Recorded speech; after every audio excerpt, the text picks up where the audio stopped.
Alhamdulillahi Rabbil Alamin wa salatu wa salam ala Rasulillah wa ala alihi wa sahbihi ajma'in amma ba'd. Donc on est à la partie 24 dans la lecture des fatwas de Cheikh Salih Al-Fawzan dans son livre Al-Ijabat Al-Muhimma fi al-Mashakil Al-Mulimma, et on est toujours dans la section où le Cheikh réfute les individus qui prônent les attentats terroristes et les attentats suicides. Donc on voit que le Cheikh il répond aux questions qui ont été posées à ce sujet-là, puis il clarifie la position de l'islam vis-à-vis de ces actions-là. Et c'est important d'en parler parce que souvent il y a des gens qui évitent de mentionner ces choses-là ou de parler de ces choses-là, mais il y a des gens qui profitent justement du silence des musulmans, de certains musulmans par rapport à ça, pour essayer de prétendre que c'est correct ou que c'est accepté. Et il y a beaucoup que le silence signifie l'approbation, et ça c'est pas vrai, hein, parce que les ulama ont parlé de ces choses-là et ils ont clarifié que ces actions-là sont interdites en islam et qu'elles sont opposées aux enseignements de l'islam. Donc le cheikh, on lui a posé la question: هل القيام بالاغتيالات وعمل التفجيرات في المنشآت الحكومية في بلاد الكفار ضرورة وعمل جهادي جزاكم الله خيرا. Donc ils ont posé la question au cheikh: est-ce que le fait de faire des actes terroristes et des attentats et des explosions, de faire exploser les bâtiments des gouvernementaux dans les pays non musulmans, est-ce que c'est une nécessité, et est-ce que ça fait partie est-ce que c'est un travail qui est relié au djihad, est-ce que c'est quelque chose qui est relié avec la lutte dans le sentier d'Allah, que Allah vous récompense? Et le cheikh il répond: Al-Jawab al-Ightiyalat wa al-Takhrib amrun la yajuz لأنه يجر على المسلمين شرا ويجر على المسلمين تقتيلا وتشريدا وهذا أمر لا يجوز. إنما المشروع مع الكفار الجهاد في سبيل الله ومقابلتهم في المعارك إذا كان عند المسلمين استطاعة يجهزون الجيوش ويغزون الكفار ويقاتلونهم كما فعل النبي صلى الله عليه وسلم. أما التخريب والاغتيالات فهذا يجر على المسلمين شرا، والرسول صلى الله عليه وسلم يوم كان في مكة قبل الهجرة كان مأمورا بكف اليد. ألم تر إلى الذين قيل لهم كفوا أيديكم وأقيموا الصلاة وآتوا الزكاة؟ مأمورا بكف اليد عن قتال الكفار لأنه ليس عندهم استطاعة لقتال الكفار، ولو قتلوا أحدا من الكفار لقتلهم الكفار عن آخرهم ولاستأصلوهم عن آخرهم لأنهم أقوى منهم وهم تحت وطأتهم وشوكتهم. فالاغتيال في بلاد الكفار يسبب قتل المسلمين الموجودين في البلد مثل ما تشاهدون الآن وتسمعون، وهذا ليس من أمور الدعوة ولا هو من الجهاد في سبيل الله وهذا يجر على المسلمين شرا. Donc le cheikh il répond, il dit que les attentats et le fait de faire de la destruction, ça c'est des choses qui n'ont pas été permis par l'islam, c'est pas permis dans la charia, parce que ça ramène contre les musulmans du mal, et ça ramène les musulmans à se faire tuer et à se faire expulser sur la terre, et ça c'est une chose qui n'est pas permise. Qu'est-ce qui est permis contre les kuffars? C'est uniquement le djihad dans le sentier d'Allah et de les affronter dans les batailles, c'est-à-dire dans la guerre, lorsqu'il y a une guerre, et que les musulmans ont la capacité. C'est-à-dire que le dirigeant des musulmans va préparer ou va organiser une armée et il va combattre dans ce moment-là contre les kuffars, comme le prophète Mohammed sallallahu alayhi wa sallam l'a fait à son époque. C'est-à-dire une armée avec un dirigeant, et c'est lui qui organise cette armée-là, et comme dans qu'est-ce qui se passe dans les différents pays, que ce soit dans les pays musulmans ou les pays non musulmans, chaque pays a son armée, et c'est ça en fait qui se passe. Et quand soit il y a des ententes de paix entre les pays, soit des fois il y a des guerres entre les pays, et ces choses-là sont régies selon les règles de la charia de l'islam, et c'est les dirigeants qui prennent ces décisions-là. Donc ça c'est par rapport à qu'est-ce qui est permis, c'est cette catégorie-là de djihad. Toutefois, qu'est-ce que les autres font comme attentats terroristes, comme destruction? ça ramène plus de mal contre les musulmans. Et le messager Mohammed sallallahu alayhi wa sallam, avant d'avoir fait la hijra, c'est-à-dire avant d'avoir fait l'hégire quand il a quitté la Mecque pour aller à Médine, à ce moment-là, Allah subhanahu wa ta'ala avait ordonné aux musulmans de s'abstenir et de retenir leurs mains, c'est-à-dire de ne pas combattre, et que même si on les attaquait parfois, de ne pas riposter parfois. Dans certains cas, pourquoi? Parce que ça ramène plus de mal contre les musulmans que de bien. Et étant donné que les musulmans étaient dans une situation de faiblesse, si à ce moment-là ils attaquaient ou ils faisaient une offensive, ils risquaient de se faire exterminer jusqu'au dernier. Et il mentionne le verset 77 dans Sourate An-Nisa à ce sujet-là, dans lequel Allah subhanahu wa ta'ala a dit: n'as-tu pas vu ceux à qui on a dit de s'abstenir et de retenir leurs mains et d'établir la salat et de donner la zakat, c'est-à-dire qu'ils avaient été ordonnés de retenir leurs mains, c'est-à-dire par rapport au combat contre les kuffars, de ne pas combattre à ce moment-là, comme je disais tout à l'heure, parce qu'ils n'avaient pas la capacité militaire, ni la force, ni le nombre nécessaire pour être capable de les affronter. Et si jamais ils les avaient attaqués ou affrontés, ils auraient été exterminés jusqu'au dernier, et les kuffars les auraient éliminés. Et étant donné donc qu'ils étaient en même temps chez eux et parmi eux, sous leur tutelle, donc ils n'avaient pas le choix donc de s'abstenir de combattre et de retenir leurs mains. Mais le cheikh dit ensuite, donc de faire des attentats dans les pays des kuffars, ça ramène à la fin à ce que les musulmans se fassent tuer. Les musulmans qui sont présents dans ces pays-là, on voit que eux d'un côté ils peuvent se faire tuer, et également par la suite, comme on a vu qu'est-ce qui s'est passé par rapport à d'autres pays musulmans par la suite où les kuffars ont envoyé des armées suite aux attentats, on a vu que ça a créé beaucoup de destruction, beaucoup de désordre dans ces différents pays-là. Et le cheikh il dit donc ça, vous en êtes tous témoins et vous entendez tous parler de ces choses-là, et donc ça ne fait pas partie de ce qui est relié à la da'wah, et ce n'est pas non plus quelque chose qui a rapport avec le djihad fi sabilillah, de faire ces sortes d'attentats-là, et ça ramène plus de mal contre les musulmans. Ensuite le cheikh il dit: هل الرسول صلى الله عليه وسلم والصحابة يوم كانوا في مكة يقتلون الكفار؟ أبدا، بل كانوا منهيين عن ذلك. هل كانوا يخربون أموال الكفار وهم في مكة؟ أبدا، كانوا منهيين عن ذلك. فالرسول صلى الله عليه وسلم مأمور بالدعوة والبلاغ فقط وهو في مكة.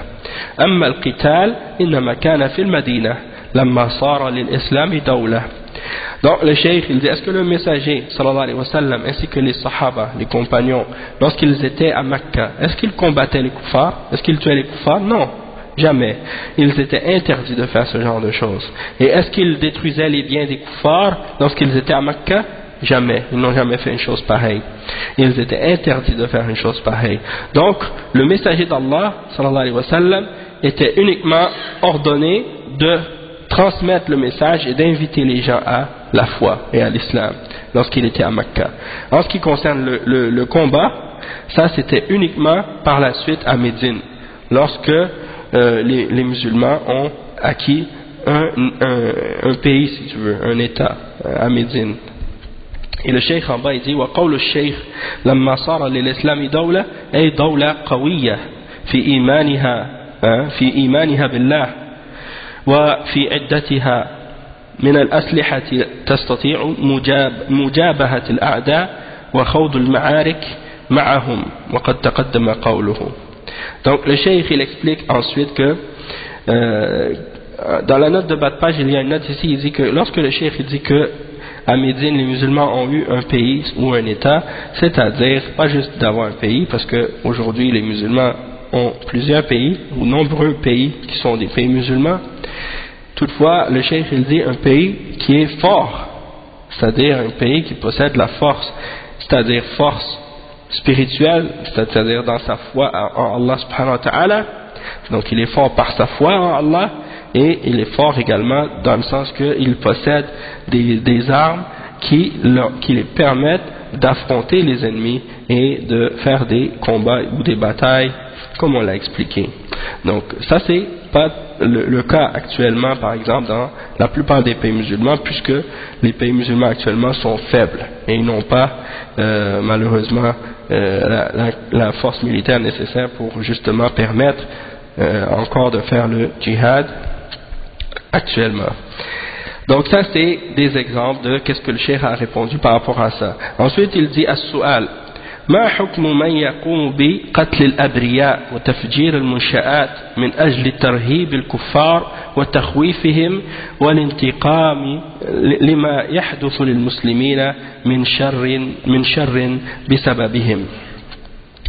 الجواب تدمير ممتلكات الكفار وهدم حصونهم وقتل الصبيان والصغار تبعا لهم، هذا إنما هو في الجهاد، ليس كل واحد من الأفراد يذهب ويخرب بدون جهاد وبدون أمر ولي الأمر، هذا لا يجوز، هذا يجر على المسلمين شرورا وليس له نتيجة، ما له نتيجة إلا الشر على المسلمين، ففيه فرق بين التخريب والاغتيالات وبين الجهاد في سبيل الله بقيادة وبراية من رايات المسلمين وجيش من جيوش المسلمين، فيه فرق بين هذا وهذا، فلا يخلط بين حق وباطل. Donc le cheikh, on lui a posé la question, quel est le verdict au sujet de ceux qui tuent les innocents et qui détruisent les constructions dans le but de faire peur aux kuffars et de les effrayer, de les terroriser, et dans le but de se venger de ce qui se passe de ce qui se fait contre les musulmans, comme mal à cause d'eux. Le cheikh il répond, il dit de la destruction des biens des kuffars et de détruire leurs murailles, leurs forteresses ou des choses de ce genre, et par exemple quand il y a des kuffars qui étaient cachés derrière des forteresses à l'époque, quand il y avait des guerres, ils détruisaient les forteresses et les murailles, et ils lançaient bien entendu avec les catapultes des trucs pour briser les forteresses. Puis parfois, comme conséquence de ça, il y avait peut-être des petits ou des enfants qui étaient blessés à ce moment-là, mais sans que ce soit intentionnel, sans que ce soit voulu.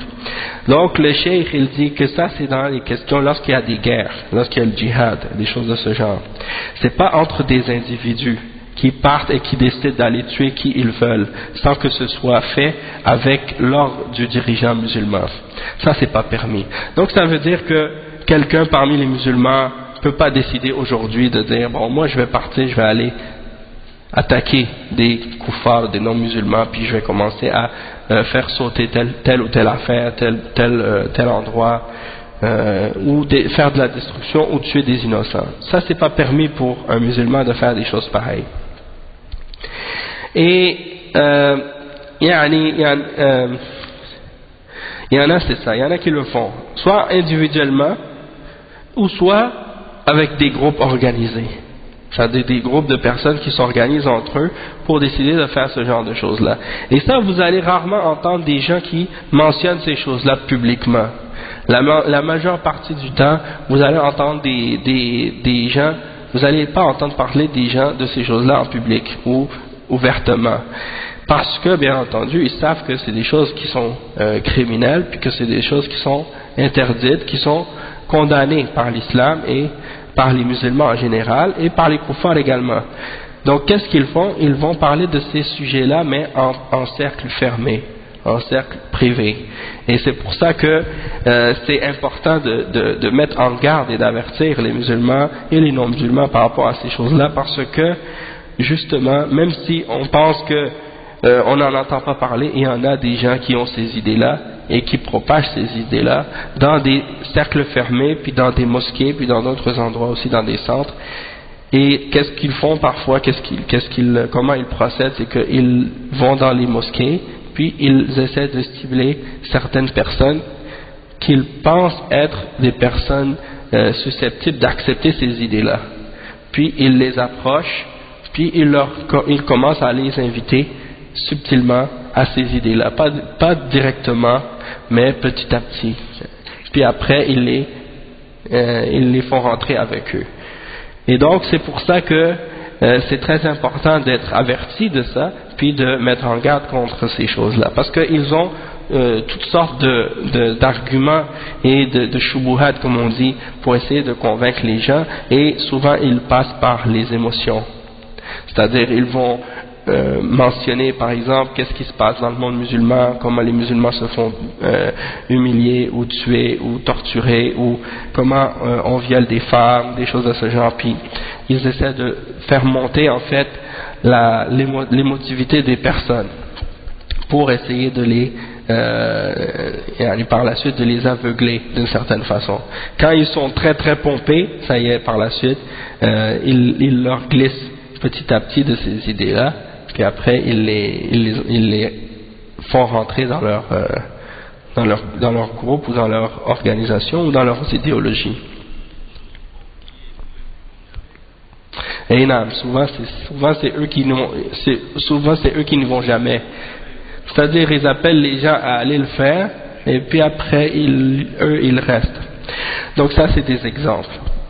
Et donc, le cheikh, il dit, ces gens-là qui font ce genre de choses-là, ils ne font que faire du tort et de la destruction. Donc ça, c'est pas des choses que c'est des individus qui le font, c'est des choses qui sont uniquement, il y a des choses parmi ces choses-là, c'est des choses qui sont uniquement faites dans le djihad officiel, lorsqu'il est déclaré officiellement par un dirigeant officiel dans un pays musulman avec une armée, et il n'est pas permis de le faire à des groupes ou à des individus qui se déclarent eux-mêmes comme représentants de l'islam ou des musulmans et qui n'ont aucune autorité réelle. Et donc de faire ce genre de choses-là, c'est pas permis dans ce cas-là. Et le cheikh, il dit, ça ramène plus de mal contre les musulmans et ça n'amène aucun résultat, excepté du mal contre les musulmans. Donc il y a une distinction entre qu'est-ce que ces gens-là font comme destruction, comme attentat, et le djihad fi sabilillah qui est fait avec la dirigeance d'un dirigeant et qui est fait derrière une bannière parmi les bannières des musulmans, et qui est fait également avec une armée d'entre les armées des musulmans. Donc il faut distinguer entre ça et ça. Et les deux, c'est pas du tout la même chose, et il ne faut pas donc mélanger entre la vérité et le faux. C'est ça. Non, mais comme vous dites, c'est difficile de les contrôler, mais c'est pas impossible. Et si tous les musulmans travaillent ensemble dans le but de stopper ces gens-là, dans le sens que si ils ont des informations sur eux, ou s'ils savent des choses à leur sujet, ou s'ils entendent parler de ces gens-là, de faire en sorte de les rapporter ou de les dénoncer, ou de faire en sorte que ces gens-là, on sache que ces gens-là propagent ces idées-là ou ces choses-là, ces tendances-là. Puis exact, donc il y a ce moyen-là, puis il y a aussi, de toute façon, alhamdoulilah, comme le cheikh, il y a une mention de ça à ce sujet-là par la suite, du fait que il y en a par contre parmi les musulmans, ils pensent que de pas dénoncer ces gens-là qui disent ces choses-là ou qui pensent ces choses-là, que c'est quelque chose qui est islamique. C'est-à-dire quand ils pensent que ces gens-là, ils pensent qu'il faut les couvrir, il faut pas les dénoncer, il faut pas parler contre eux ou dire ce qu'ils font qui est pas correct. Et le cheikh a mentionné des exemples du fait que même à l'époque du prophète sallallahu alayhi wa sallam, parfois il allait espionner des gens qui avaient des idées qui étaient comme ça, qui étaient contraires à l'islam, qui étaient dangereuses, mais qui n'étaient pas montrées en public. Et parfois donc il pouvait envoyer par exemple des sahaba pour aller écouter ou voir qu'est-ce que certaines personnes allaient raconter qui étaient contraires à l'islam.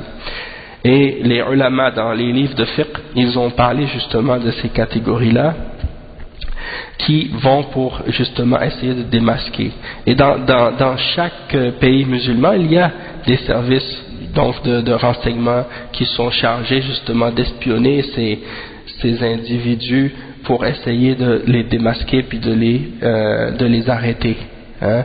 Donc pour essayer de découvrir, justement étant donné que ces gens-là font cette da'wa ils la font en secret, donc c'est important justement que les musulmans, donc ces pays musulmans comme en Arabie Saoudite ou dans d'autres pays musulmans, ils ont des agents qui sont undercover, comme on dit, hein, et qui rentrent dans ces groupes-là parfois pour essayer de les démasquer, ramasser des preuves contre eux, puis par la suite les arrêter. Okay. Et donc ça fait partie des méthodes et des moyens qui sont permis dans l'islam pour arriver à arrêter les gens qui propagent des idéologies de bid'ah ou de kufr ou des tendances de destruction et d'égarement comme ces mouvements d'égarement là. Ça c'est important. Et donc, comme le cheikh il dit, ça ramène toutes sortes de mal contre l'islam et contre les musulmans. Et les ulama, ils ont des fatwas justement à ces sujets-là, comme cette fatwa qu'on lit et les autres, et beaucoup d'autres également. Donc on va en lire une ou deux encore, mais juste pour finir ici, donc il faut distinguer entre qu'est-ce qui est vrai et qu'est-ce qui est faux dans le djihad. Et malheureusement, beaucoup de jeunes fréquentent des différents sites internet où il y a la propagation de ces idéologies des takfiri, des djihadis et tout. Puis il y a peu d'écrits en français parce que beaucoup d'entre ces jeunes-là, parfois c'est des gens qui ne parlent pas l'arabe, qui ne lisent pas l'arabe, mais il y a peu de sites ou de livres qui ont été écrits en islam, sur l'islam en français, traduits en français, sur la réalité du djihad dans l'islam, puis sur la distinction entre qu'est-ce que ces gens-là font et le réel djihad dans l'islam. Et depuis l'attentat du 11 septembre et depuis le terrorisme qui a commencé à se propager dans les pays musulmans et dans les pays non musulmans, il y a eu de la part des savants de l'islam maintenant et de la part des tulab al-ilm, des étudiants en islam, beaucoup de livres qui ont été écrits pour réfuter l'extrémisme et l'exagération et l'égarement de ces groupes-là. Puis ces livres-là sont en arabe souvent, il y en a pas beaucoup qui ont été traduits en français encore. Et il y a des gens qui disaient, par exemple, parmi certains, il y a des individus qui sont pas nécessairement des savants, ou juste des journalistes parfois, qui disaient il faut pas parler de ce sujet-là, il faut pas parler de djihad, parce que ils disaient que ça faisait comme une sorte de encourager les jeunes à faire ce genre d'activité-là. Toutefois, le Cheikh Al-Fawzan, il a répondu à cette parole et il a dit, au contraire, c'est le fait de ne pas en parler qui fait en sorte que ces idéologies-là continuent à se propager, et le fait qu'on explique aux musulmans les règles du djihad et qu'on leur clarifie le djihad, qu'est-ce que c'est en islam, c'est le fait d'en parler, de le clarifier qui va faire en sorte que ces groupes extrémistes-là vont arrêter, ils vont être obligés de s'arrêter parce qu'ils ne vont pas pouvoir tromper les gens à ce sujet-là. Parce que les jeunes musulmans maintenant, quand ils entendent parler de djihad, c'est toujours de la part de ces individus-là. Et il n'y a pas quelqu'un qui est sur la sunna, qui est sur la voie des salafs, qui va leur clarifier qu'est-ce que c'est réellement le djihad et qu'est-ce que ça signifie réellement. Donc c'est pour ça que eux, étant donné qu'ils trouvent un vide par rapport à cette question-là, ils s'en vont vers les égarés ou les extrémistes qui en parlent, pensant que ces gens-là sont vraiment des gens qui défendent la réalité, alors qu'en réalité ils sont en train de contredire et d'opposer les enseignements de l'islam dans la réalité de ce que l'islam enseigne sur ces questions-là. Non, en fait, souvent c'est des questions qui sont enseignées durant les cours de fiqh dans les mosquées par les savants et également dans les livres de fiqh.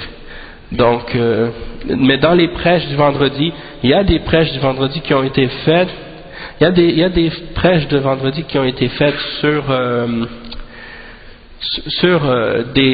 la dénonciation des actions des terroristes et des choses de ce genre, mais c'est des sujets qui sont assez qui demandent d'être traités en profondeur, et c'est pas la place d'une prêche de vendredi de rentrer trop dans les détails des questions, puisque la prêche du vendredi c'est uniquement faite pour être un rappel et non pas pour être une étude ou un enseignement détaillé. Ibn al-Qayyim al-Jawziyya dans Zad al-Ma'ad, il a divisé les catégories de djihad en 13 14 différentes catégories de djihad.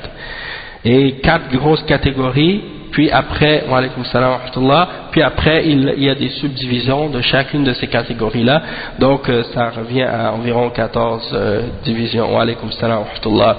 Donc ça c'est des choses qui sont importantes de clarifier, d'expliquer, et peut-être, bon, pour l'instant c'est pas possible pour le moment de parler de ça ou de faire des cours sur ça pour tout de suite, mais aussitôt qu'on aura la possibilité, parce qu'il y a d'autres sujets à traiter avant de traiter de ce sujet-là, qui sont plus importants actuellement par rapport à nous en tant qu'individus musulmans, mais de répondre à ces shubuhat-là de façon générale en mentionnant les fatwas des savants, ça déjà ça comble un vide, puis on espère que par la suite, Inch'Allah, en disons peut-être plus tard faire un cours peut-être sur les détails de cette question-là pour vraiment expliquer la réalité de ça. Ah oui, parce que j'ai justement un livre à la maison qui est très intéressant, qui rentre dans, vraiment qui explique bien en détail cette question-là, puis j'ai vraiment envie de faire un cours là-dessus, mais ça se pourrait que, je sais pas, peut-être soit je vais le faire sur Internet, ou bien soit je vais le faire, on verra Inch'Allah.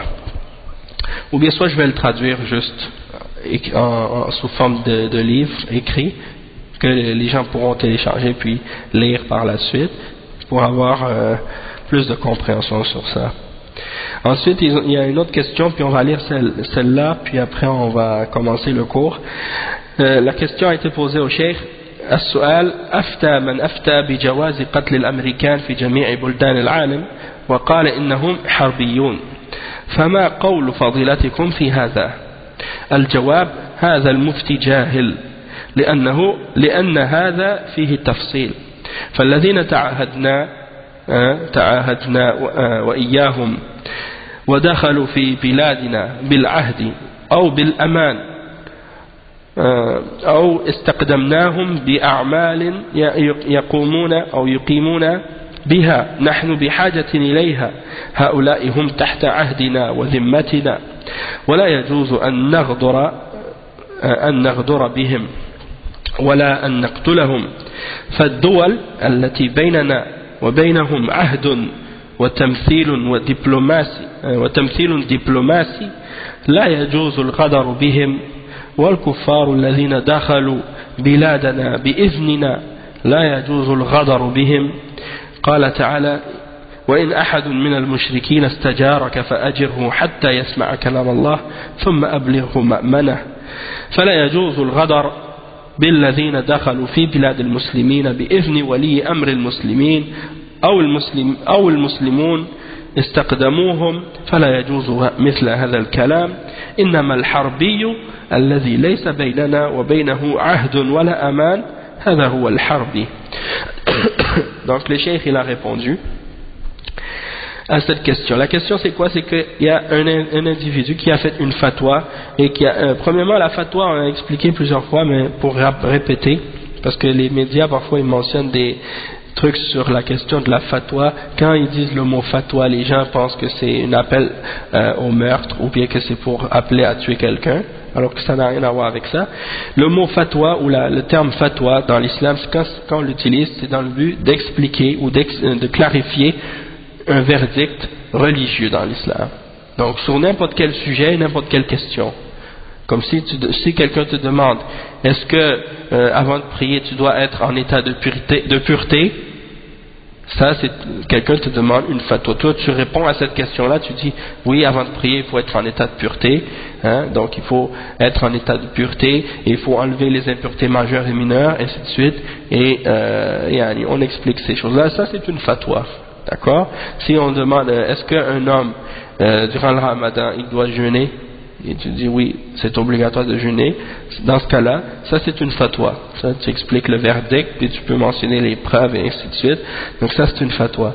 Et donc dans ces questions-là, par exemple, qui ont rapport avec le djihad ou autre, ça aussi c'est des fatwas, mais c'est pas seulement quand c'est ces sujets-là que c'est une fatwa, contrairement à ce que certains prétendent. Puis aussi, il y a une chose importante à comprendre aussi, c'est qu'une fatwa, c'est pas nécessairement vrai. C'est-à-dire une fatwa peut être fausse, peut être incorrecte. C'est-à-dire qu'un savant, quand il donne sa fatwa, il peut se tromper. Hein? Donc c'est pas parce que le mufti ou le savant qui a donné un verdict religieux ou une réponse à une question religieuse a dit telle ou telle chose, ça ne veut pas dire que ce qu'il a répondu dans cette fatwa-là, c'est vrai.